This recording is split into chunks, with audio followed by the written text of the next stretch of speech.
আসসালামু আলাইকুম ওয়া রাহমাতুল্লাহি ওয়া বারাকাতুহু। জান্নাতি মৃত্যুর 10টি লক্ষণ।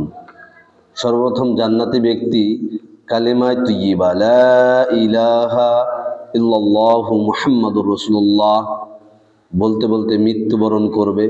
আবু দাউদ শরীফের হাদিস 3116 নম্বর হাদিস। 2 নম্বরে ঘাম ঝরতে ঝরতে মৃত্যু হওয়া, তিরমিজি হাদিস 978 নম্বর হাদিস। 3 নম্বরে জুমার দিন বা রাতে মৃত্যু হওয়া, আহমদ হাদিস 6746 নম্বর হাদিস। 4 নম্বরে শহীদ হয়ে মৃত্যু হওয়া, বুখারীর হাদিস 2807 নম্বর হাদিস। 5 নম্বরে পেটের রোগে মৃত্যু হওয়া, মুসলিম হাদিস 1915 নম্বর হাদিস।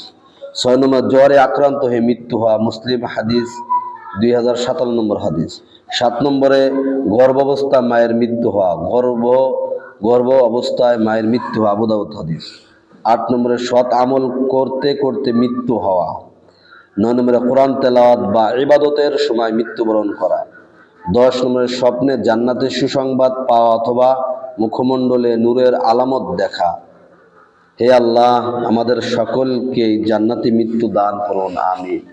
আল্লাহ তাআলার কাছে সর্বক্ষণ মাহবুদের দরবারে বলবেন, আল্লাহ আমাদেরকে আল্লাহ তাআলা জানি ইমানি মৃত্যু দেয়। কেননা পৃথিবীর বুকে মুমিনদের জন্য উত্তম সর্বসফলতা হলো ইমানের সাথে দুনিয়া থেকে যাওয়া। আলহামদুলিল্লাহ, আল্লাহ তাআলা জানি আমাদের ইমানের সাথে দুনিয়া থেকে নেয়। সবসময় আল্লাহ তাআলার কাছে রব্বুল আলামিন কবিরা গুনাহ অবস্থায় আমাদের মৃত্যুবরণ দিও না।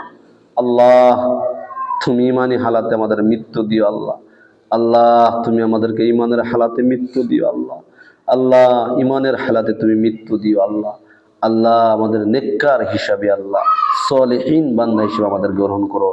আমিন আমিন সুম্মা আমিন।